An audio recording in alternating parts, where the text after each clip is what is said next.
नमस्कार विद्यार्थी मित्रांनो, मी डॉक्टर किशोर बागडे आणि आपण बघत आहात YouTube channel medical admission guidance. या चॅनलद्वारे मेडिकल ॲडमिशन संदर्भात लागणारी सर्व माहिती विद्यार्थी व पालक यांच्या गरजा लक्षात घेऊन वेळोवेळी प्रसारित केली जाते। तरी अजून हा चॅनल सबस्क्राइब केला, सबस्क्राइब करा, बेल आयकॉनवर क्लिक करा आणि आपल्या मित्रांना शेअर करा। आता ऑल इंडिया काउन्सिलिंग सुरू झालेली आहे, कारण आपल्याला आता माहितीच आहे की ऑल इंडिया काउन्सिलिंगचा पहिला राऊंड होत असतोय आणि त्याच्यानंतरचा स्टेट काउन्सिलिंगचा पहिला राऊंड होत असतो। हे आता तुमच्या तोंडपाठ झालेले आहे। आता सध्या ऑल इंडिया काउन्सिलिंगचा MBBS आणि BDS राऊंड चालू होणार आहे आणि आज उद्या त्याचे रिझल्ट आहे।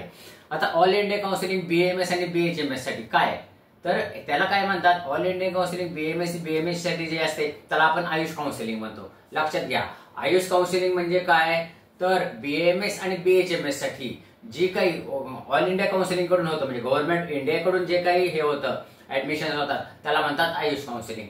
आणि BAMS आणि BHMS ज्या स्टेट कडून होतात, म्हणजे महाराष्ट्र गव्हर्नमेंट कडून होतात, त्याला काय म्हणतात 85% स्टेट कोटा। अलग लक्षात।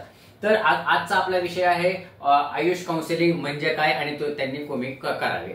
तर आयुष काउन्सिलिंग म्हणजे BAMS आणि BHMS साठी जे काही गव्हर्नमेंट ऑफ इंडिया कडून होते त्याला आयुष काउन्सिलिंग, आणि ते दोन प्रकारचे असते। लक्षात घ्या, MBBS BDS साठी वेगळी आहे आणि BAMS BHMS साठी वेगळी आहे। MBBS आणि BDS साठी जे सेमी गव्हर्नमेंट कॉलेज आहेत त्याच्यासाठी ऑल इंडिया काउन्सिलिंग नाहीये, पण BAMS साठी आहे। हा मुख्य फरक लक्षात घ्या। तर हे दोन प्रकारचे असते, गव्हर्नमेंट BAMS BHMS साठी एक आणि deemed medical college BAMS BHMS साठी एक, आणि दुसरं सेमी गव्हर्नमेंट BAMS BHMS साठी। ती काय अजून चालू झालेली नाहीये, ती आता थोड्या दिवसात चालू होईल। तर गव्हर्नमेंट BAMS BHMS साठी आणि डीम्ड BAMS BHMS साठी जे काही नोटिफिकेशन आलेलं आहे त्यानुसार 28 ऑगस्ट ते 2 सप्टेंबर ह्याच्यापर्यंत तुम्हाला रजिस्ट्रेशन, पेमेंट आणि चॉईस फिलिंग करायचे। आता हे तुमच्या तोंडपाठ झाले की रजिस्ट्रेशन म्हणजे काय, पेमेंट म्हणजे काय, चॉईस फिलिंग काय। पेमेंट मध्ये तुम्हाला किती करावं लागणार आहे, गव्हर्नमेंट BAMS साठी 10,000 रुपये करावं लागणार आहे सिक्युरिटी डिपॉझिट आणि 1,000 रुपये फॉर्म फी आहे। आणि डीम्ड BAMS साठी तुम्हाला 50,000 रुपये सिक्युरिटी डिपॉझिट आहे आणि 5,000 रुपये फी आहे। हे तुम्हाला माहिती झाले, सिक्युरिटी डिपॉझिट कधीपर्यंत येते हे पण तुम्हाला माहिती झालेले आहे। सेमी गव्हर्नमेंट BAMS साठी अजून नोटिफिकेशन आलेलं नाहीये, ते महाराष्ट्र गव्हर्नमेंट कडून येणार आणि त्याचं रजिस्ट्रेशन आणि त्याचं हे काउन्सिलिंग हे mahasec.org वरून होणार आहे। जेव्हा ते येईल, जेव्हा त्याचं नोटिफिकेशन येईल तेव्हा आम्ही तुम्हाला सांगतो। तर सध्या नोटिफिकेशन कशाचं आलेलं आहे, government BAMS BHMS Ayush counselling, deemed BAMS college Ayush counselling, आणि त्याचं रजिस्ट्रेशन पेमेंट चॉईस डेट 28 आणि 2 सप्टेंबर आहे। रिझल्ट येणार आहे 5 सप्टेंबरला आणि त्याचं जॉईनिंग डेट आहे 6 सप्टेंबर ते 11 सप्टेंबर। हे आपल्याला माहिती झालेलं आहे। सेकंड राऊंडचा आपण नंतर विचार करूया। तर आता हे कोणी करावं, तर विद्यार्थी मित्रांनो इथं थोडी कॉम्पिटिशन कमी असते ऑल इंडिया कोटाला, कारण 50,000 रुपये डिपॉझिट बरेच जण भरायचं नाकारतात आणि त्यातल्या पहिल्या राऊंडला तर कॉम्पिटिशन कमी असते आणि नेहमीच आपल्याला माहिती झाली की पहिल्या राऊंडचं मेरिट हे कमी असतं।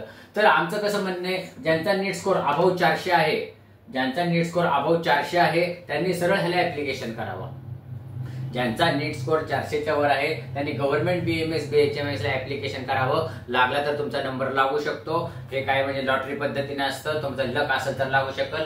कारण कसं ह्यावेळी गव्हर्नमेंट BAMS चा मेरिट वर जाणार आहे, साधारणपणे 470 480 पण जाणार आहे। पण आम्ही काय म्हणतो, 400 ते 430च्या वरती ज्यांचे स्कोर आहे त्यांनी गव्हर्नमेंट BAMS आयुष काउन्सिलिंगला हे करा, काय म्हणतात त्याला, अप्लाय करा। आणि डीम्ड BAMS साठी ज्यांचा स्कोर 275च्या वर आहे त्यांनी त्याला ऍप्लिकेशन करा, कारण पहिल्या राऊंडला मेरिट कमी असतं। अलग लक्षात। आता सेमी गव्हर्नमेंटचा विचार करू। सेमी गव्हर्नमेंटचं अजून रजिस्ट्रेशन सुरू झालेलं नाहीये, पण सेमी गव्हर्नमेंटला सहसा अजून सुद्धा कॉम्पिटिशन कमी असते आणि कारण त्याची फी पण जास्त असते म्हणून। तर ज्यांचा स्कोर 290च्या वर आहे त्यांनी semi government BAMS BHMS AYUSH काउन्सिलिंगला हे करायचं, ऍप्लिकेशन करायचं। त्याचे अजून नोटिफिकेशन आलेलं नाहीये आणि ते mahasec.org वरून ह्या चॅनलवर ह्या वेबसाईटवरून होणार आहे। जेव्हा त्याचं नोटिफिकेशन येईल तेव्हा आम्ही तुम्हाला त्याची कल्पना देऊ। आणि आयुष काउन्सिलिंगला बरेच जण रिलक्टंट असतात, कारण का, तर 50,000 रुपये डिपॉझिट भरायचं म्हणून। तर मित्रांनो त्या 50,000चं तुम्ही अजिबात टेन्शन घेऊ नका। 50,000 रुपये तुम्ही जर तुमच्या ऍक्टिव्हेटेड बँक अकाउंट मधून पाठवलं तर 6 महिन्याने तुम्हाला परत मिळतात, 4 ते 6 महिन्याने, जास्तीत जास्त 6 महिने झाला। फक्त प्रॉब्लेम काय येतो, तुमचे 50,000 रुपये अडकून पडतात। एवढंच फक्त तुमचा प्रॉब्लेम येतो. म्हणजे कसं, आपण एवढं एज्युकेशनसाठी खर्च करत असतो, तेवढा म्हणजे ब्लॉक 50,000 रुपये ब्लॉक करायला काही प्रॉब्लेम येत नाही असं आम्हाला वाटतं. पण त्या बदल्यात तुम्हाला BAMS, तुमच्या पाल्याला BAMS ला ऍडमिशन मिळू शकतो. म्हणजे कसं, जर समजा स्कोर कमी असेल तर मिळू शकतं. तर आजचा काय विषय होता, आयुष काउन्सिलिंग म्हणजे काय. तुमच्या लक्षात आले की आयुष काउन्सिलिंग म्हणजे जे काही काउन्सिलिंग गव्हर्नमेंट ऑफ इंडिया कडून होतं आणि 15% साठी होतं, ते गव्हर्नमेंट BAMS साठी होतं AACCC वरून, आणि सेमी गव्हर्नमेंट BAMS साठी होतं महाराष्ट्र.org वरून. गव्हर्नमेंट साठी 400च्या वरांनी ऍप्लिकेशन करावं, डीम्ड साठी साधारणपणे 275च्या ऍप्लिकेशन करावं, आणि सेमी गव्हर्नमेंट साठी 290च्या ऍप्लिकेशन करावं. ह्याची डेट आहे 28 ते 2 सप्टेंबर पहिल्या राऊंडची गव्हर्नमेंटची. रिझल्ट आहे 5 सप्टेंबरला आणि जॉईनिंग डेट आहे 6 ते 11 सप्टेंबर. मला वाटतं की ही तुम्हाला माहिती लक्षात आलीच असेल. लक्षात आली नसेल तर व्हिडिओ परत बघा, कारण हे खूप महत्वाचं आहे. तुमच्या मित्रांना शेअर करा आणि हा चॅनल तुमच्या ऍडमिशन संपेपर्यंत तुमच्या बरोबर राहणार आहे.